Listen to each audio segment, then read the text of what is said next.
ମା। ଆଜି ଆମେ ଆଲୋଚନା କରିବା ମାତୃ ରଚନାବଳୀ ଭାଗ 10 ରୋଗ ଏବଂ ଚିକିତ୍ସା ବିଜ୍ଞାନ। ତା ଭିତରେ ଆଜି ଆମେ ପଢିବା ଜ୍ଞାନ 386, 387, 388। ରୋଗ ଏବଂ ଚିକିତ୍ସା ବିଜ୍ଞାନ ଆରମ୍ଭରେ କାରିକା ଗୁଡିକ ଆରମ୍ଭ ହେବା ପୂର୍ବରୁ ମାଙ୍କର ମେସେଜ ଗୋଟେ ରହିଛି। ଆରୋଗ୍ୟ ଲାଭ କରିବା ଅବଶ୍ୟ ଭଲ କଥା, ଅସୁସ୍ଥ ନ ହେବା ତାହାଠାରୁ ଆହୁରି ଭଲ। ଆରୋଗ୍ୟ ଲାଭ କରିବା ଅବଶ୍ୟ ଭଲ କଥା, କି ମାତ୍ର ଅସୁସ୍ଥ ନ ହେବା ତାଠାରୁ ଆହୁରି ଭଲ। ମା। ଏଠି ଆମେ ମନେ ରଖିବା ଯେ ଅସୁସ୍ଥ ନହେବା ପାଇଁ ଆମକୁ ପ୍ରସ୍ତୁତ ହେବାକୁ ପଡିବ ଏବଂ ସେଥିପାଇଁ ଆମକୁ କଣ କରିବାକୁ ପଡିବ ଆମେ ସବୁବେଳେ ସେଗୁଡ଼ିକ ଆଲୋଚନା କରୁଛନ୍ତି। ଆମେ ଯେତେବେଳେ ଅତିମାନସ ଶକ୍ତିର କ୍ରିୟା ଫଳରେ ଆମ ଭିତରେ ଯୋଉ ପ୍ରସ୍ତୁତି ଆରମ୍ଭ ହେଇସାରିଛି ତାକୁ ଅଧିକ ତ୍ୱରାନ୍ୱିତ କରିବା ପାଇଁ ନିଜେ ସଚେତନ ହେଇ କାର୍ଯ୍ୟ କରିବା, ସେଇଟା ହିଁ ଆମର ହଉଛି ପ୍ରାଥମିକ କାର୍ଯ୍ୟ। ତାକୁ ଆମେ କରିଲେ ଧୀରେ ଧୀରେ ଆମର ପ୍ରସ୍ତୁତି ଚାଲିବ ଏବଂ ତା ଫଳରେ ଭଗବତ କୃପା ଅତିମାନ ଶକ୍ତି ମୋ ଭିତରେ ବା ଆମ ଭିତରେ କ୍ରିୟା କରିବ ଏବଂ ଆମେ ସ୍ୱାଭାବିକ ତା ଭିତରେ ତାପରେ ଏଟା ସ୍ୱତଃ ପ୍ରଭୃତ ଭାବରେ ଆମ ଭିତରେ ଅସୁସ୍ଥତା ହିଁ ଆସିବ ନାହିଁ। ହଉ, ଜ୍ଞାନ 386। ପ୍ରଭୁ ଲେଖୁଛନ୍ତି ଅଧିକତର କ୍ଷେତ୍ରରେ ଆଦୌ ଅନିବାର୍ଯ୍ୟ ନଥିଲେ ମଧ୍ୟ ରୋଗକୁ ଅତ୍ୟନ୍ତ ଅନାବଶ୍ୟକ ଭାବରେ ଦୀର୍ଘ କରି ଦିଆଯାଏ ଓ ମୃତ୍ୟୁରେ ତାହାର ସମାପ୍ତି ଘଟିଥାଏ। କାରଣ ରୋଗୀର ମନ ତା ଦେହର ରୋଗଟିକୁ ସମର୍ଥନ କରୁଥାଏ ଏବଂ ତାହାରି ଚିନ୍ତାରେ ହିଁ ନିମଗ୍ନ ହୋଇ ରହିଥାଏ। ଏହି କଥାଟି କେଡ଼େ ସମ୍ପୂର୍ଣ୍ଣ, ଏହି କଥାଟି ଏଇଟା ହଉଛି ମାଙ୍କ ଲେଖା। ମା କହୁଛନ୍ତି ଏଇ କଥାଟି କେଡ଼େ ସମ୍ପୂର୍ଣ୍ଣ ଭାବରେ ଠିକ। ପ୍ରଭୁ କହିଲେ ଯେ ଅଧିକତର କ୍ଷେତ୍ରରେ ଆଦୌ ଅନିବାର୍ଯ୍ୟ ନଥିଲେ ମଧ୍ୟ ରୋଗକୁ ଅତ୍ୟନ୍ତ ଅନାବଶ୍ୟକ ଭାବରେ ଦୀର୍ଘ କରି ଦିଆଯାଏ ଓ ମୃତ୍ୟୁରେ ତାହାର ସମାପ୍ତି ଘଟିଥାଏ। ତାପରେ କହୁଛନ୍ତି ରୋଗୀର ମନ ତା ଦେହର ରୋଗଟିକୁ ସମର୍ଥନ କରୁଥାଏ ଏବଂ ତାହାରି ଚିନ୍ତାରେ ହିଁ ନିମଗ୍ନ ହୋଇ ରହିଥାଏ। ଆମେ ଯୋଉ ବେଳେ ବେଳେ ଆଲୋଚନା ଭିତରେ ଯୋଉ କଥା ହଉଥିଲେ, ଅନେକ ବ୍ୟକ୍ତି ଡାକନ୍ତି ଯେ ମତେ ଦେହ ଖରାପ ହଉ ବୋଲି, ସେଇଟା ତ ପୁରା ଜଣା ପଡୁଥିଲା, କିନ୍ତୁ ସେଇଟା ବି ଅନେକ ଲୋକ ସଚେତନ ନଥାନ୍ତି। ସିଏ ଯେ ଡାକୁଥିଲେ ରୋଗ ଆସୁ ବୋଲି ସେ ବିଷୟରେ ସେମାନେ ସଚେତନ ନଥାନ୍ତି। ଏଠି ଆହୁରି ସୂକ୍ଷ୍ମ କଥା କୁହାଯାଉଛି, ଆମର ରୋଗ ପ୍ରତି ଗୋଟେ ଦୁର୍ବଳତା ଥାଏ ଏବଂ ସେଇ ଯୋଉ ଦୁର୍ବଳତାଟା ତା ପ୍ରତି ଏକ ସମର୍ଥନ। ଦେଖନ୍ତୁ ଯାହାକୁ କହିଲେ ସେ ଆଗ ଭାବିବେ ସତରେ କଣ କେହି ଅସୁସ୍ଥ ହବାକୁ ଭଲ ପାଏ? ସମସ୍ତେ କହିବେ, କିନ୍ତୁ ନିଜକୁ ଅତି ନିର୍ଦ୍ଦୟ ଭାବରେ ନିରୀକ୍ଷଣ କରିବେ। ଯେତେବେଳେ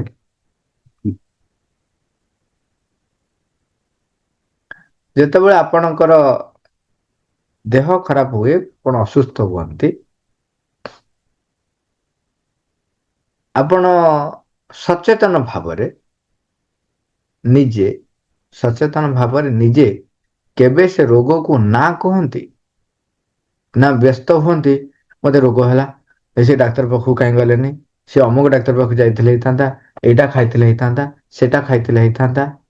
ଆପଣ ସେ ରୋଗଟିକୁ ନିଜେ ମୁଁ ତତେ ଚାହେଁ ନାହିଁ, ଏଇ ପ୍ରକାରର ଏକ ନିଜ ଭିତରେ କେବେ କେହି କହିଥାନ୍ତି କି? ବଦଳରେ ଦେଖିବେ ସମସ୍ତେ ଦେଖନ୍ତୁ, ପୂର୍ବରୁ ଅନ୍ୟ କଥା ଗୁଡା ହେଲେ ସମର୍ଥନ ତ ଥାଏ ନିଶ୍ଚୟ, ଯୋଉ ଛୋଟ ଛୋଟ କଥାରେ ଯେମିତି କି ଭଲ ହେଲା, ମତେ କିଏ ଟିକେ ସେବା କରୁଥିବ ତ ଭାରି ଭଲ ଲାଗୁଥିବ। ଦେହଟା ଖରାପ ଥିବ ନା, କିଏ ସେବା କଲେ ଭାରି ଭଲ ଲାଗୁଥିବ। ଏବଂ କହୁଛି ମତେ କିଏ ଟିକେ ସେବା କରନ୍ତୁ ଇତ୍ୟାଦି ଇତ୍ୟାଦି, ସେଗୁଡାକ ତ ପୁରା ଜଣା ପଡିବ। କିନ୍ତୁ ଆମ ଭିତରେ ସେ ରୋଗକୁ ନା କହିବା ପାଇଁ ସାମର୍ଥ୍ୟ ନଥାଏ। ତେଣୁ ଆମେ ସେତେବେଳେ କଣ ହଉ, କୋଉ ଡାକ୍ତର ଦେଖେଇବା, କଣ କରିବା, ଏଟା କରିବା ସେଟା କରିବା, କାହିଁକି ମତେ ଦେଖେଇଲ ନାହିଁ, ଏଇ ପ୍ରକାରର ଆମ ଭିତରେ ଗୋଟେ ଚାଲିଥାଏ। କିନ୍ତୁ ନିଜେ ସଂକଳ୍ପ କରି ତାକୁ ନା କହିବା,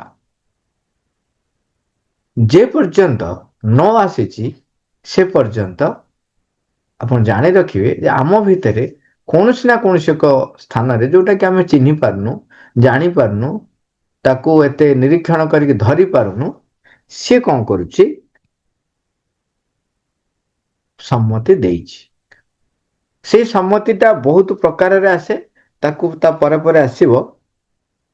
ଯେମିତିକି ଖାଲି କହିବା ଯେ ଆମେ ଅସଙ୍ଗତିକୁ ଯେତେବେଳେ ଆମେ ପ୍ରଶ୍ରୟ ଦଉଛୁ, ନିଜର ଅହଙ୍କାରକୁ ପ୍ରତିଷ୍ଠିତ ହେବା ପାଇଁ ଦଉଛୁ, ନିଜକୁ ପ୍ରତିଷ୍ଠିତ ହେବାକୁ ଦଉଛୁ, ତାର ସବୁ କନସିକ୍ୱେନ୍ସ ମଧ୍ୟ ଆସେ ଅସୁସ୍ଥ ହବାର ଗୋଟେ ଗୋଟେ ସେ ମଧ୍ୟ କାରଣ।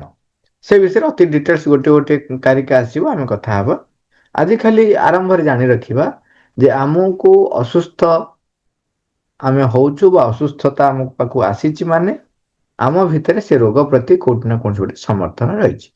ତା ପୂର୍ବରୁ କହିଲେ ଆମେ କଣ କରୁ, ସେ ରୋଗକୁ ଅତ୍ୟନ୍ତ ଅନାବଶ୍ୟକ ଭାବରେ ଦୀର୍ଘ କରିଦଉ। ତା ଉପରେ ବିଜୟ ହାସଲ କରିବା ପାଇଁ ଆମେ ସଂକଳ୍ପ ନ କରି ଆମେ କଣ କରୁ, ତାକୁ ଦୀର୍ଘ କରିଥାଉ। ଜ୍ଞାନ 387 କହୁଛନ୍ତି, ଚିକିତ୍ସା ବିଜ୍ଞାନ ମନୁଷ୍ୟ ସମାଜ ଲାଗି ଏକ ଆଶୀର୍ବାଦ ହେବା ପରିବର୍ତ୍ତରେ ଏକ ଅଭିଶାପରେ ହିଁ ପରିଣତ ହୋଇଛି। ଏହି ବିଜ୍ଞାନ ସଂକ୍ରାମକ ରୋଗ ଗୁଡ଼ିକର ଶକ୍ତିକୁ ଖର୍ବଳ କରିଦେଇଛି ଏବଂ ଏକ ଚମତ୍କାର ଶଲ୍ୟ ଚିକିତ୍ସାର ଉଦ୍ଘାଟନ କରି ଆଣିଛି ସତ, ମାତ୍ର ଯୁଗପତ୍ ଭାବରେ ତାହା ମନୁଷ୍ୟର ସ୍ୱାଭାବିକ ସ୍ୱାସ୍ଥ୍ୟର ଶକ୍ତିକୁ ହ୍ରାସ କରିଦେଇଛି ଏବଂ ରୋଗ ଗୁଡ଼ିକର ସଂଖ୍ୟାରେ ଅତ୍ୟଧିକ ବୃଦ୍ଧି ଘଟାଇଛି। ମନ ଏବଂ ଶରୀରର କ୍ଷେତ୍ରରେ ଭୟ ଓ ନିର୍ଭରଶୀଳତାର ବୀଜ ବପନ କରିଛି। ଆମର ସ୍ୱାସ୍ଥ୍ୟକୁ ତାହା ଏକ ସ୍ୱାଭାବିକ ନିରାମୟତା ଉପରେ ନିର୍ଭର କରି ରହିବାକୁ ନୁହେଁ, ମାତ୍ର ଧାତୁ ତଥା ଉଦ୍ଭିଦର ରାଜ୍ୟରୁ ନିର୍ବାସିତ ହୋଇ ଆସିଥିବା ଏକ ଅନିଶ୍ଚିତ ଏବଂ ଘୂର୍ଣ୍ଣ୍ୟ ଯଷ୍ଟି ଉପରେ ବଡ଼ ନିର୍ଭରଶୀଳ ହୋଇ ରହିବାକୁ ଶିକ୍ଷା ଦେଇଛି। ଏଇଥିରେ ଆକ୍ଚୁଆଲି ବହୁତ ଗୁଡାଏ କଥା କହୁଛନ୍ତି। ପ୍ରଥମେ କହିଲେ ଚିକିତ୍ସା ବିଜ୍ଞାନ ଆମକୁ ଆଶୀର୍ବାଦ ଆଣି ଦେଇଛି। ତା ଫଳରେ ସଂକ୍ରାମକ ରୋଗ କେତେ ଗୁଡେ ଆପଣ ଏମିତି ଦେଖୁଛୁ, ଅନେକ ଗୁଡେ ଆଗରୁ ଯୋଉମାନେ ଆମ ଠାରୁ ବୟସ୍କ ବ୍ୟକ୍ତି ଆମେ ସବୁ ପଚାରିବେ ଦେଖିବେ, ସେତେବେଳେ ଯଦି କିଛି ରୋଗ ହଉଥିଲା ପ୍ରାୟତଃ ସେ ଅନେକ ରୋଗରୁ କେହି ଭଲ ହବା ବହୁତ କ୍ୱଚିତ ଦେଖାଯାଉଥିଲା। ଯେମିତି କି ମହାମାରୀ ହେଇଯାଏ ସେତେବେଳେ, ଆଉ କେତେ ଗୁଡେ ଯୋଉଟା ଥାଏ ସେଗୁଡାକ ଅ ଭଲ କରନ୍ତି। ତ ସେତେବେଳେ ଆୟୁର୍ବେଦିକ ଚିକିତ୍ସା ଥିଲା, ଅନେକ ରୋଗ ଭଲ ମଧ୍ୟ ହୁଏ। କିନ୍ତୁ ମହାମାରୀ ଭଳିଆ କେତେବେଳେ ବ୍ୟାପକ ହେଇଯାଏ, ସେତେବେଳେ ଲୋକ ପ୍ରାୟ ମରିଯାଉଥିଲେ ଏବଂ ସଂକ୍ରାମକ ରୋଗ ଥିଲା, ସଂକ୍ରାମକ ରୋଗ ବ୍ୟାପୁଥିଲା। ତାକୁ ଆୟୁର୍ବେଦିକ ମାଧ୍ୟମରେ ଆମର ଯୋଉ ଚିକିତ୍ସା ପଦ୍ଧତି ସବୁ ରହିଥିଲା ତା ଉପରେ ପ୍ରଚେଷ୍ଟା କରାଯାଇଥିଲା ଏବଂ ଅନେକ ଜାଗାରେ ସଫଳ ହଉଥିଲେ। କିନ୍ତୁ ସେ ଯୋଉ ଜଡିବୁଟି ସଂଗ୍ରହ କରିବା ଏବଂ ତାକୁ ନିର୍ଦ୍ଦିଷ୍ଟ ଭାବରେ ପାନ କରିବା ତାହା ଆବଶ୍ୟକ ଥିଲା। କିନ୍ତୁ ସେ ରୋଗ ଗୁଡ଼ିକୁ ମୂଳୋତ୍ପାଟନ କରାଯାଇ ପାରୁନଥିଲା କାହିଁକି ନା ସମଗ୍ର ଭାବରେ ସମସ୍ତଙ୍କ ପାଖରେ ଏକା ସାଙ୍ଗରେ ଆମେ ଯେମିତି କହିବା ଯଦି ପ୍ରତିଷେଧକ ସମସ୍ତେ ନବା ନେଇ ପାରୁନଥିଲେ ବା ସେମିତି ବ୍ୟବସ୍ଥା ବି କରାହେଇ ଯାଇ ପାରୁନଥିଲା। ବର୍ତ୍ତମାନ କିନ୍ତୁ କଣ ହେଇଛି, ବର୍ତ୍ତମାନ ଆପଣ ଦେଖିବେ ଯେ ଭାରତ ବର୍ଷରୁ ପୋଲିଓ ଚାଲିଗଲାଣି। କାହିଁକିନା ତା ଉପରେ ଯେତିକି କାର୍ଯ୍ୟକ୍ରମ ହେଇଛି, ଅନେକ କାର୍ଯ୍ୟକ୍ରମ ହେଇଛି ସରକାର ସ୍ତରରୁ, ଭାରତ ସରକାରଙ୍କ ତରଫରୁ। ତାପରେ ଏବେ ଦେଖିବେ ଆମର କୃମି ବଟିକା ଯୋଉ ଆଲବେଣ୍ଡାଜୋଲ ସମସ୍ତଙ୍କୁ ଦିଆଯାଉଛି। ତା ଫଳରେ ଆଗରୁ ଦେଖିଥିବେ ପିଲା ଯୋଉ ପ୍ରାୟତଃ ଯୋଉ ଜିଆ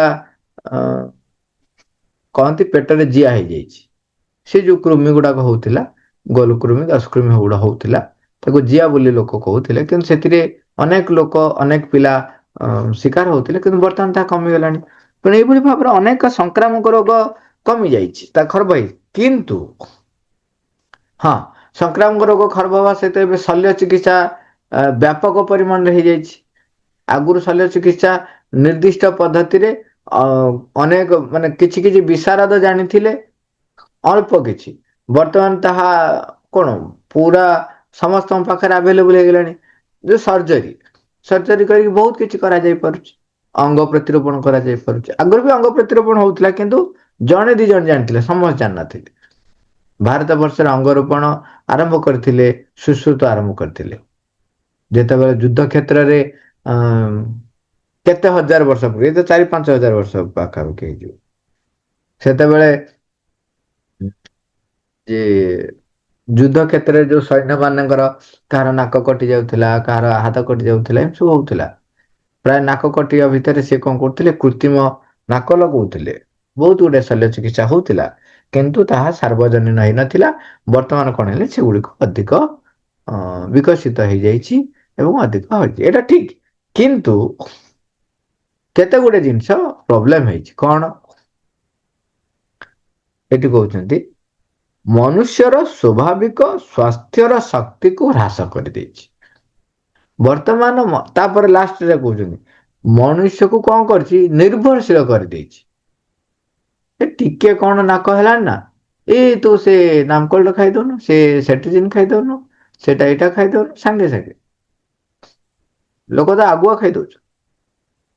ମାନେ ଏଇଟା ଗୋଟେ ମାସ ରେ ଅଧିକାଂଶ ବ୍ୟକ୍ତି ହେଇଗଲେଣି। ଆଉ ଗୋଟେ କଥା ମନେ ପକେଇଦେବି, ଆଗରୁ ଆମର ଆଣ୍ଟିବାୟୋଟିକ ଆମେ ଯେତେବେଳେ ଖାଉଥିଲୁ, ମୁଁ ନିଜେ ବି ମନେ ରଖିଛି, ଆମ ଅବସ୍ଥା ବେଳରେ, ଆମ ପୂର୍ବ ଅବସ୍ଥା କଥା ଛାଡ, ଆଣ୍ଟିବାୟୋଟିକ ସେତେବେଳେ Azithral 500 ଯେତେବେଳେ ମଣିଷ ଖାଉଥିଲେ, ଯୋଉ ଏଡଲ୍ଟ ଲୋକ, ସେତେବେଳେ 500 ଖାଉଥିଲେ, 3ଟା ଡୋଜ ଥିଲା। 3ଟା ଡୋଜ, 500 3ଟା ଡୋଜ। ବର୍ତ୍ତମାନ 650 5ଟା ଖାଇବାକୁ କହୁଛନ୍ତି। 5ଟା। ଏବେ ଧୀରେ ଧୀରେ ତ ଏବେ ଦେଖୁଥିଲି କଣ କହୁଛନ୍ତି, ଦିନକୁ 2ଟା ଲେଖାଏଁ ଖାଅ। 650, 3 ଦିନ ଦଉଛନ୍ତି 6ଟା, 3 ଦିନ ଦିନକୁ 3ଟା। ସେ ଯୋଉ ଆଗରୁ ଆମେ 5ଟା ଆମକୁ ଯୋଉ ଦିଆ ହଉଥିଲା, ସେଟା କେମିତି ଦିଆ ହଉଥିଲା ନା, ପ୍ରଥମ ଦିନ 12 ଘଣ୍ଟା ଡିଫରେନ୍ସରେ ଆପଣ ଖାଇବେ, ତାପର ଦିନ ଗୁଡାକ 24 ଘଣ୍ଟା ଡିଫରେନ୍ସ ଦଉଥିଲେ। ମାନେ ପ୍ରଥମ ଦିନଟା 2ଟା, ତାପରେ ଆଉ 3 ଦିନ, 4 ଦିନ ଖାଉଥିଲେ। ବର୍ତ୍ତମାନ 650, ମାନେ ଦେଖନ୍ତୁ କେତେ ବଢିଗଲାଣି ଆମର ଔଷଧ ଉପରେ ନିର୍ଭରତା। ଆମର 650 ଦିନକୁ 2ଟା ଲେଖାଏଁ ଖାଇଲେ ବି ଲୋକଙ୍କ ପାଖରେ କାମ କରୁନି। ତେଣୁ କଣ ହଉଛି, ତା ଉପରେ ଆମର ନିର୍ଭରଶୀଳତା ବୃଦ୍ଧି କରି ଆମର ନିଜର ଯୋଉଟା ସ୍ୱାଭାବିକ ରୋଗ ପ୍ରତିରୋଧକ ଶକ୍ତି, ତାକୁ ସ୍ୱାସ୍ଥ୍ୟ ଶକ୍ତି ବୋଲି ଲେଖୁଛନ୍ତି। ରୋଗ ପ୍ରତିରୋଧକ ଶକ୍ତି ଥିଲା ଆମ ସୁସ୍ଥ ରହିବାର, ଆମର ଯୋଉ ଶକ୍ତି ଥିଲା ସ୍ୱାସ୍ଥ୍ୟ ଶକ୍ତି, କେବଳ ରୋଗ ପ୍ରତିରୋଧକ ଶକ୍ତି ନୁହଁ, ଆମକୁ ସୁସ୍ଥ ରଖିବା ପାଇଁ ଯୋଉ ଶକ୍ତି ଥିଲା ସ୍ୱାସ୍ଥ୍ୟ ଶକ୍ତି, ତାହା ଉପରେ ଆମର ଭରସା କମିଗଲାଣି। ଏବଂ ସେ ଔଷଧ ଖାଇବା ଫଳରେ ବାରମ୍ବାର କଣ ହଉଛି, ସେ ମଧ୍ୟ ଖସିଗଲାଣି, ହ୍ରାସ ପାଇଗଲାଣି। ଏବଂ ଔଷଧ ଉପରେ ଆମର ନିର୍ଭରତା ବୃଦ୍ଧି ହେଇଗଲାଣି। ତେଣୁ ଲେଖୁଛନ୍ତି, ଯୋଉ ଏଇଟା ଦେଖନ୍ତୁ ପୁରା କାଳଜୟୀ କଥା। ସେ କୋଉ କାଳରେ ଲେଖିଥିଲେ, ବର୍ତ୍ତମାନ ଦେଖନ୍ତୁ ବି ସେଇଆ ହେଇସାରିଛି। ତାହା ମନୁଷ୍ୟର ସ୍ୱାଭାବିକ ସ୍ୱାସ୍ଥ୍ୟର ଶକ୍ତିକୁ ହ୍ରାସ କରିଦେଇଛି ଏବଂ ରୋଗ ଗୁଡ଼ିକର ସଂଖ୍ୟାରେ ଅତ୍ୟଧିକ ବୃଦ୍ଧି ଘଟାଇଛି। ଏବେ ବହୁତ ଭେରାଇଟିର ରୋଗ ବାହାରିଲାଣି, ଯୋଉଟା ଆଗରୁ ଏତେ ରୋଗ ବି ନଥିଲା। କରୋନା ରୋଗ ତ ସମସ୍ତଙ୍କୁ ବଳିଗଲା, ସମସ୍ତଙ୍କୁ ବଳିଗଲା। ଆପଣ ଦେଖିଥିବେ ବର୍ତ୍ତମାନ ୟାର ସବୁ କାରଣ ଗୁଡାକ ଦେଖିବ କଣ, ସେଇ ଯୋଉ ଔଷଧ ଆପଣ ଖାଉଛନ୍ତି। ଏବେ ଗୋଟେ ଛୋଟ ଏକ୍ଜାମ୍ପଲ ଦେଲେ ମନେ ହେଇଯିବ। ଆଗରୁ କଟକ ସହରରେ ଆମେ ଦେଖିଛୁ, ଯୋଉ ଡ୍ରେନ ମାନଙ୍କରେ ମଶା ଯୋଉ ହୁଅନ୍ତି, ତାଙ୍କୁ ମାରିବା ପାଇଁ DDT ସ୍ପ୍ରେ କରାହଉଥିଲା, ତେଲ ପକାହଉଥିଲା। ସେ DDT ଏବେ ଆଉ କାମ କରୁନି, ଏବେ ଆଉ କାମ କରୁନି। କାହିଁକି ନା, ମଶା ମାନଙ୍କ ଭିତରେ ଜେନେଟିକ ରିକମ୍ବିନେସନ ହେଇ, DNA ରିକମ୍ବିନେସନ ହେଇ, ତେଣୁ ସେମାନେ ସେ DDT କୁ ଆଉ କାଟିବା ପାଇଁ ତାଙ୍କ ଭିତରେ ଯୋଉ ଜିନ୍ ତିଆରି ହେଇଗଲାଣି, DNA ରିକମ୍ବିନେସନ ଫଳରେ ତେଣୁ ସିଏ ଆଉ ତାଙ୍କ ପାଖରେ ଡିଡିଟି କାମ କରୁ ନାହିଁ। ସେଭଳି ଭାବରେ ତେଣୁ କଣ ହେଲା, ଆମେ ଯୋଉ ଔଷଧ ଖାଇଲେ ତାକୁ ତା ସହିତ ଲଢେଇ କରିବା ପାଇଁ ନୂଆ ନୂଆ ରୋଗ ଜୀବାଣୁ ବାହାରିଲେ, ନିଜର DNA ରିକମ୍ବିନେସନ ହେଇଗଲା, ନୂଆ ପ୍ରକାର ରୋଗ ଜୀବାଣୁ ବାହାରିଲେଣି। ତା ଫଳରେ ନୂଆ ନୂଆ ପ୍ରକାର ରୋଗ ହଉଛି। ଯୋଉ ରୋଗ ଗୁଡା ନାଁ କେହି କେବେ ଶୁଣୁନଥିଲେ ଏବେ ସବୁ ବାହାରୁଛି। ଆଗରୁ ଟିବି କେତେ ଲୋକଙ୍କୁ ହଉଥିଲା, ବେଶୀ ଲୋକ ହଉଥିଲା। ଏବେ ଟିବି ଜଣ୍ଡିସ ବହୁତ ଲୋକଙ୍କୁ ହଉଛି, ବହୁତ ଲୋକ। ଏଡସ ନୂଆ ରୋଗ ବାହାରିଲା, HIV ସଂକ୍ରମିତ, ଏମିତି ଅନେକ ରୋଗ। ଆମେ କେତେଟା ନାଁ ବି ଆମେ ଜାଣିନୁ, ବହୁତ ଗୁଡା। ଏବେ ସବୁ କଣ ସେ ଗୁଡାଏ ଲୋକ ମରିଗଲେ ସବୁ, କି ସବୁ ରୋଗ ସବୁ। ତେଣୁ ରୋଗ ଗୁଡିକର ସଂଖ୍ୟାରେ ଅତ୍ୟଧିକ ବୃଦ୍ଧି କରିଦେଇଛି। ମନ ଏବଂ ଶରୀର କ୍ଷେତ୍ରରେ ଭୟ ଓ ନିର୍ଭରଶୀଳତାର ବୀଜ ବପନ କରିଛି। ତୁ ଏଇଟା କର ନହେଲେ ମରିବୁ, କଥାରେ କହନ୍ତିନି। ହଁ, ତାପରେ ଏବେ ତ ମଝିରେ କ୍ୟାନ୍ସର ଏମିତି ମାଡି ବସିଲା ଯେ ଯାହାକୁ କ୍ୟାନ୍ସର ହେଲା ସେ ମଲା। ଏବେ ତା ଉପରେ ବିଜୟ ହାସଲ କରିବା ସମ୍ଭବ ହେଲାଣି। ଯେ ତାକୁ ଔଷଧ ଦେଇ, କେମୋ ଦେଇ, କେତେ କଥା ଦେଇକିରି ତାକୁ ଟିକେ କିଛି ଦିନ ଲମ୍ବେଇ ଦଉଛନ୍ତି, ବଞ୍ଚୁଛନ୍ତି ଲୋକ। କିନ୍ତୁ ସେ ନୂଆ ରୋଗ ସବୁ ବାହାରୁଛି, ବହୁତ ପ୍ରକାରର ନୂଆ ରୋଗ ବାହାରିଲାଣି। ଏବଂ ଆମର ଶରୀର କ୍ଷେତ୍ରରେ ଏବେ ଭୟ। ଭାଇ ଭ୍ୟାକ୍ସିନ ବାହାରିଛି। ହଁ, ନାଇଁ, ଭ୍ୟାକ୍ସିନ ବି ବାହାରୁଛି, କିନ୍ତୁ ରୋଗ ବି ବାହାରୁଛି, ନୂଆ ରୋଗ ବି ବାହାରୁଛି ନା। ଆପଣ ଶୁଣନ୍ତୁ, ଭ୍ୟାକ୍ସିନ ଯୋଉଟା ବାହାରିଛି, ଦେଖ ପ୍ରକୃତରେ ଭ୍ୟାକ୍ସିନ ବାହାରିବାର ବା ଭ୍ୟାକ୍ସିନ ର ପଶ୍ଚାତ ଟା କଣ? ଭ୍ୟାକ୍ସିନ କଣ ଜାଣିଛନ୍ତି? ଭ୍ୟାକ୍ସିନ ହଉଛି ଆମକୁ ଯେତେବେଳେ ଦିଆଯାଏ, ଆଇଦର ସେଇ ରୋଗର, ମାନେ ସେଇ ଯୋଉ ରୋଗର ଯୋଉଟା କାରକ, ତାର ମୃତ ଶରୀର କିମ୍ବା ସେ ରୋଗର ଅତି ଲୋ ଡୋଜ ଆମକୁ ଦିଆ ହେଇଯାଏ। ତାର ମୃତ ଶରୀର, କାହିଁକି କରୋନାର ଭାଇରସ ର ଭ୍ୟାକ୍ସିନ ବାହାର କରି ପାରୁନଥିଲେ? ତାର କାରଣ ହେଲା, ଭାଇରସ ଇଟସେଲ୍ଫ କଣ ହୁଏ, ତାର ନିଜସ୍ୱ ଶରୀର ନଥାଏ। ସିଏ କଣ କରେ, ତା ଶରୀରରୁ ତା DNA ଟା ବାହାରିକି ଯେତେବେଳେ କୋଉ ପୋଷକ ଭିତରେ ପଶେ, ସିଏ କଣ କରେ, ତା DNA ଟା ପଶିଯାଏ ଏବଂ ଆମ DNA ସହିତ ମିଶିଯାଏ। ତେଣୁ ତାକୁ ଆଇଡେଣ୍ଟିଫାଏ କରିବା ସମ୍ଭବ ହଉନଥିଲା। ସେଥିପାଇଁ କରୋନାର ଭ୍ୟାକ୍ସିନ ବାହାର କରିବା ବହୁତ କଷ୍ଟ ହେଲା, ବହୁତ ପରେ ବାହାର କଲେ। ଭ୍ୟାକ୍ସିନରେ କଣ ହଉଛି, ଯୋଉ ରୋଗ ବିରୁଦ୍ଧରେ ଭ୍ୟାକ୍ସିନ ବାହାର କରୁଛନ୍ତି, ସେଇ ରୋଗର ମୃତ କୋଷ, ମୃତ ଶରୀର ଛାଡି ଦିଆଯିବ ଇଞ୍ଜେକ୍ସନ ମାଧ୍ୟମରେ। ଯଦି ଇଞ୍ଜେକ୍ସନ ମାଧ୍ୟମରେ ଆମ ଭିତରେ ଛାଡି ଦିଆଗଲା, ସାଙ୍ଗେ ସାଙ୍ଗେ ଆମ ଭିତରେ ରୋଗ ପ୍ରତିରୋଧକ ଶକ୍ତି କଣ କରୁଛି, ତା ଏଗେନଷ୍ଟରେ ଲଢେଇ କରୁଛି। ଲଢେଇ କରି କଣ କରୁଛି, ଆମ ବଡି ଭିତରେ ତାର ଏଗେନଷ୍ଟରେ ଆଣ୍ଟିବଡି ତିଆରି କରେ। ତା ଫଳରେ ନେକ୍ସଟ ଟାଇମ ଯେତେବେଳେ ସେ ରୋଗ ମତେ ଆଟାକ କରିବ, ତା ବିରୁଦ୍ଧରେ ଇଏ ଲଢେଇ କରିପାରିବ। କାହିଁକିନା ଆମ ଭିତରେ, ଜାଣିକି କହିବାକୁ ଗଲେ, ବର୍ତ୍ତମାନ ମୋ ଘରେ ଆମ ଯୋଉ ଘରେ ଯୋଉ ବାଉଣ୍ଡ୍ରି ଭିତରେ ରହିଛନ୍ତି, ଲୋକ ଆଗରୁ ଲାଠି ନେଇକି ଆସୁଥିଲେ ଆମକୁ ବାଡେଇବା ପାଇଁ। ତେଣୁ ମୁଁ କଣ କରୁଥିଲି, ଭଲ ଭଲ ଲାଠି ତିଆରି କରିକି ରଖୁଥିଲି, ମୋଟା ମୋଟା, ବଡ ବଡ, ଯୋଉଟା ଭାଙ୍ଗିବନି, ଯଦ୍ୱାରା ସିଏ ଲାଠିକିରି ଆସିଲେ ମୁଁ ତା ସହିତ ମାଡଗୋଳ କରିବି। ବର୍ତ୍ତମାନ କଣ ହେଲା, ଛୋଟ ବନ୍ଧୁକ ଧରିକିରି ଆସିଲେ। ତେଣୁ ଆମେ କଣ କଲେ, ବଡ ବଡ ବନ୍ଧୁକ କିଣିକି ରଖିଦେଲେ। ତାହେଲେ କଣ, ଯିଏ ବି ଆସିଲା ଯୋଉ ବନ୍ଧୁକ ଧରିକି ଆସୁ, ବଡ ବନ୍ଧୁକରେ ମାରିଦବ, AK-47 ଭଳିଆ କଥା ଏଟା। ତେଣୁ ଛୋଟ ଛୋଟ, ମାନେ ସରି ମୁଁ ଛୋଟ କହୁଛି, ମୃତ କୋଷକୁ ଆଣି ଛାଡିଦେଲେ ଆମ ଭିତରେ ଆଣ୍ଟିବଡି ତିଆରି ହେଇଗଲା। ତା ଫଳରେ ସେ ରୋଗ ଯେତେବେଳେ ମତେ ଆଟାକ କରିବ, ମୋ ଆଣ୍ଟିବଡି ଯେହେତୁ ତିଆରି ହେଇଯାଇଛି, ସେ ତା ସହିତ ଯୁଦ୍ଧ କରିପାରିବ। ଇଏ ହଉଛି ଭ୍ୟାକ୍ସିନ ର ମାନେ ଆକ୍ଚୁଆଲି ତାର ଗଭୀର କଥାଟା ଏଇଟା। ଆଉ ଗୋଟେ ଜାଗାରେ ଭ୍ୟାକ୍ସିନରେ କଣ କରାଯାଏ, ମୃତ କୋଷ ଗଲା, ନହେଲେ ସେଇ ଯୋଉ ରୋଗର ଯୋଉ କାରକ, ଯୋଉ ଅଣୁଜୀବ ବା ଯୋଉ ଅଣୁଜୀବ ଯୋଗୁ ରୋଗଟି ହୁଏ, ତାର ଅତି ଲୋ ଡୋଜ ଟା ଦିଆଯିବ। ଯାହା ଫଳରେ କଣ ହବ, ଆମକୁ କିଛି ସମୟ ସେ ରୋଗଗ୍ରସ୍ତ ଆମେ ହଉ ଅଳ୍ପ ସମୟ ପାଇଁ ରୋଗଗ୍ରସ୍ତ ହଉ, ତା ବିରୁଦ୍ଧରେ ପୁଣି ଆମ ବଡି ସିଷ୍ଟମ ହଉଛି, ଆମର ନିଜର ବଡି ସିଷ୍ଟମ ଭଗବାନ ଯାହା ତିଆରି କରିଛନ୍ତି, କୌଣସି ବାହ୍ୟ ଅଣୁଜୀବ ଆସିଲା ମାନେ ତାର ବିରୋଧରେ ସିଏ କଣ କରେ, ସେଇ ପ୍ରକାରର ପ୍ରତିରୋଧ କ୍ଷମତା ଆମର ତିଆରି କରେ, ଆଣ୍ଟିବଡି ତିଆରି କରେ। ବହୁତ ପ୍ରକାର ସିଷ୍ଟମ ରହିଛି, ଟି ସେଲ, ଟି ଲିମ୍ଫୋସାଇଟ, ଏଗୁଡା ସବୁ ତିଆରି ହୁଅନ୍ତି, ବି ଲିମ୍ଫୋସାଇଟ, ଟି ଲିମ୍ଫୋସାଇଟ, ତାପରେ କିଲର ଟି ସେଲ, ବହୁତ ଗୁଡା ସବୁ ତିଆରି ହେଇଥାଏ। किंतु आंटीबॉडी भी तैयारी होता है, सेल बॉडी इम्यूनिटी रही फल आंटीबॉडी आमर तैयारी हुए। तेणु जो वैक्सीन तैयारी होची प्रकृत रे वैक्सीन टा आमर निजर स्वास्थ्य शक्ति आमर जोटा रही ताकू ही व्यवहार करुची। वैक्सीन मते दे देले मो स्वास्थ्य शक्ति विरुद्ध रे लड़ाई कला, आंटीबॉडी तैयारी कला, तापरे से रोग आसले से ताकू लड़ाई करि पारे। ये होची वैक्सीन रो पश्चात कथाटा। तेणु ये आम भितर हाँ आ गोटे कथा है कौन आमर भय भी आम भितर बहुत डेभलप कर देछि एवं निर्भरशीलता डेभलप कर देछि। आम औषध पर बहुत निर्भर हो। ज्ञान 388 डाक्तर गोटे रोगर चिकित्सा करने को जाई एक निर्दिष्ट औषधर प्रयोग करते।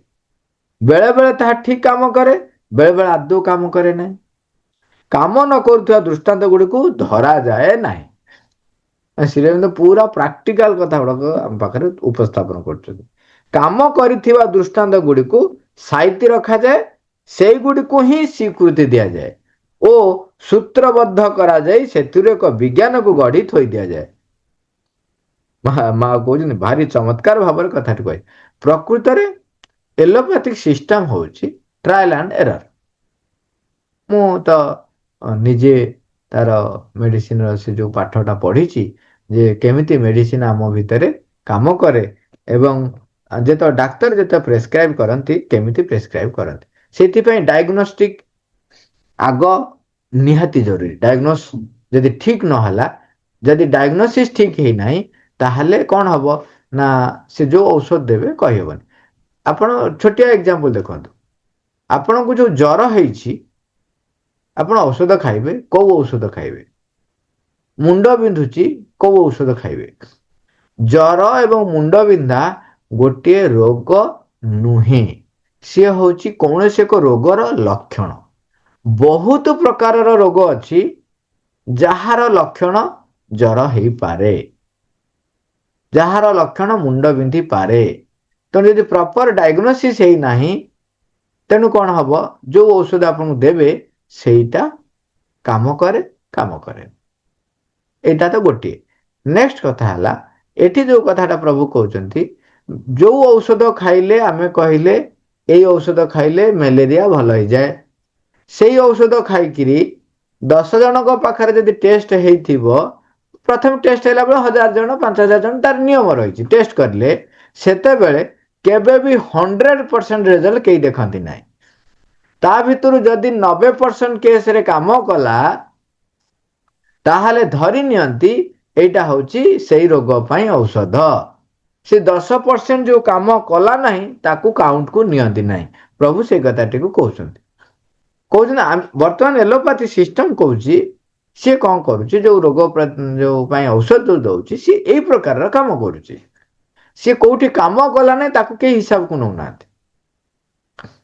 एवं आउ गोटे कथा जोटा आम हाँ से कहले सूत्रबद्ध करा गोटे बही करागला यहीटा हूँ यही रोगर औषध। आउ गोटा जो कथाटा कहली सेटा हूँ जे डायग्नोसिस जो हुए ए रोग हो से रोग हो ज्वरटा ये हूँ कि ए औषध दियो से औषध दियो, ट्रायल एंड एरर चले। बेले बेले कौन हुए डाक्तर मानकर गोटे अनुभव हो जाए, जानी पारि दियंती एक्सपीरियंस जमी बोलते अनुभवी हो जाए एरिया रे एई प्रकार लक्षण हेले एई प्रकार रोग जो लक्षण हुए मैक्सिमम केस रे से देखीदेले। तेणु से कौन करें से डायरेक्ट कहते यही औषध खाई दियो, से औषध के जन पाखे काम करे के जन पाखे काम न करे। बेले बेले आप जानी कहती जे आपण कौन गोटे रोग पाई डाक्तर बदलैले आपण बारंबार यदि डाक्तर बदलैबे ताले असुविधा पड़े। कहीं कहती ना आप प्रथम जो डाक्तर पाक जाइए सी गोटे डोज रु आरंभ करेंगे, देखिए ये डोजटा काम करुच्ची कि ना।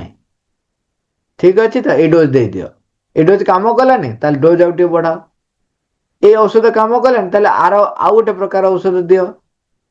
डोज बढ़ाती किंबा औषध चेंज करती। ये हूँ ट्रायल एंड एरर माध्यम सब एलोपैथी सिस्टम ही काम करे, जोटा कि आमर स्वास्थ्य शक्ति को कमे दब नहीं कहना आप निजे कहते। प्रथम जदि से डोज काम हाँ ଆଉ ଗୋଟେ କଥା ଦେଖନ୍ତୁ, ବେଳେ ବେଳେ ଯୋଉ କହନ୍ତି ଅମକ ଡାକ୍ତର ଗୋଟାଏ ପାନରେ ଔଷଧ ଭଲ କରିଦେଲେ। ଦେଖନ୍ତୁ କେତେଟା ଜାଗାରେ ଯଦି ତାଙ୍କର ଅନୁଭବରୁ ସେ ଦେଇଛନ୍ତି ଔଷଧ କାମ କରିଛି ଠିକ। ଆଉ କେତେଟା ଜାଗାରେ ଯୋଉ କିଛି କିଛି ବି ଡାକ୍ତର ବି ରହିଛନ୍ତି ଯୋଉମାନେ ଭଗବତ ଶକ୍ତିକୁ ଆବାହନ କରନ୍ତି, ତାଙ୍କ ସହିତ ତାଙ୍କ ଉପରେ ତାଙ୍କର ନିର୍ଭରତା ଥାଏ। ତେଣୁ ସେ କଣ କରନ୍ତି, ତାଙ୍କ ଭିତରେ ପ୍ରେରଣା ଦିଅନ୍ତି। ଯଦି ସେ ପ୍ରେରଣାରୁ ସେ କିଛି ପାଇଲେ ତେବେ ଔଷଧ ଆପଣଙ୍କୁ ଭଲ ଲାଗିଲା, ଇଏ ଗଲା। ଆଉ କେତେଟା ଜାଗାରେ ଡାକ୍ତର କଣ କରନ୍ତି, ଏକାଥରେ ହାଇ ଡୋଜ ଦେଇ ଦିଅନ୍ତି। ଦେଖନ୍ତୁ ଅଳ୍ପ ଅଳ୍ପ ଡୋଜ ଦେଇକରି ନ ବଢେଇକି ଏକାଥରେ ହାଇଡୋଜ ଦେଇଦିଅନ୍ତି। ତେଣୁ ଏକାଥରେ ଦେହ ଭଲ ହେଇଯାଏ, ଆମେ ଭାରି ଖୁସି ହେଇଯାଉ। କିନ୍ତୁ ତାର ବାଇ ଇଫେକ୍ଟ ପଡେ, ଆଫ୍ଟର ଇଫେକ୍ଟ ଯୋଉଟା କହନ୍ତି ନିଶ୍ଚୟ ପଡେ। ଆଉ ସେ ଇଫେକ୍ଟ ଗୁଡାକ ଆମେ ଜାଣିପାରୁନା, ଆମକୁ ଅନ୍ୟ ଗୋଟା କଣ ରୋଗ ହୁଏ ବା ଦେହ କଣ ହେଇଯାଏ, ଏଟା ହେଇଯାଏ ସେଟା ହେଇଯାଏ, ଭିନ୍ନ ଭିନ୍ନ ପ୍ରକାର ହୁଏ। ଆମେ ତାକୁ କହନ୍ତି ଗେଟ୍ ମାନେ ଗ୍ରାଣ୍ଟେଡ ନେଇଗଲୁଣି। କଣ ଗ୍ରାଣ୍ଟେଡ? ହଁ ଏଇଠି ଔଷଧ ଖାଉଥିଲା ତ ଟିକେ ଦୁର୍ବଳିଆ ଲାଗିବ, ଟିକେ ଝାଡା ହବ। ହଁ କିଛି ଅସୁବିଧା ନାହିଁ, ଟିକେ ଝାଡା ହବ। ସେ ଔଷଧ ଗୁଡାକ ହାୟର ଆଣ୍ଟିବାୟୋଟିକ ଗୁଡା ଖାଉଥିଲା ତ ଟିକେ ଝାଡା ହବ। ଏଗୁଡ଼ା ଆମେ ସବୁ ଟେକେନ୍ ଫର୍ ଗ୍ରାଣ୍ଟେଡ ନେଇଗଲେ। କିନ୍ତୁ ତା ଅର୍ଥ କଣ? ସିଏ ଆଉ ଏକ ବାଇ ଇଫେକ୍ଟ ତିଆରି କରୁଛି, ଗୋଟେ ପକଉଛି କଭର। ଆମେ ତାକୁ ନଜର ଦଉନାହୁଁ, କିନ୍ତୁ ଏହା ସତ୍ୟ। ତେଣୁ ଏଠି ସେଇ କଥା ବର୍ଣ୍ଣନା କରିଥିଲେ ଯେ ଔଷଧର ଯୋଉ ପ୍ରୟୋଗ ହୁଏ ତାହା ଯେତିକାଂଶରେ କାମ କରୁଛି ତାକୁ ନେଇକରି ଲିପିବଦ୍ଧ କରି ବିଜ୍ଞାନର ନାମ ଦିଆଯାଉଛି। ଯୋଉଗୁଡାକ ନ ହଉଛି ତାକୁ କାଉଣ୍ଟକୁ ରଖୁନାହାନ୍ତି, କହିଲେ ହଁ ନେଗ୍ଲିଜିବୁଲ କହି ଛାଡି ଦଉଛି। ତେଣୁ ଏଠି ମା କହୁଛନ୍ତି ଆକ୍ଚୁଆଲି ଭାରି ଚମତ୍କାର ଭାବରେ କଥାଟି କୁହାଯାଇଛି। ଆମେ ପ୍ରସ୍ତୁତ ରହିବା, ମାଙ୍କୁ ଆହ୍ୱାନ କରିବା ଯେ ମା ମୋ ଭିତରେ ସ୍ୱାସ୍ଥ୍ୟ ଶକ୍ତି ବୃଦ୍ଧି ହଉ, ପ୍ରକୃତି ନ୍ୟାଚୁରାଲ ୱେରେ ଆମେ ବଞ୍ଚିବାକୁ ଚେଷ୍ଟା କରିବା। ଆଉ ବହୁତ କଥା ରହିଛି, ନେକ୍ସଟ ଗୋଟେ ଆସିବ ଯେତେ ଆଲୋଚନା ସେଥିରେ ଆଲୋଚନା କରିବ। ମା, ଥ୍ୟାଙ୍କ ୟୁ ଅଲ୍, ରବିବାର।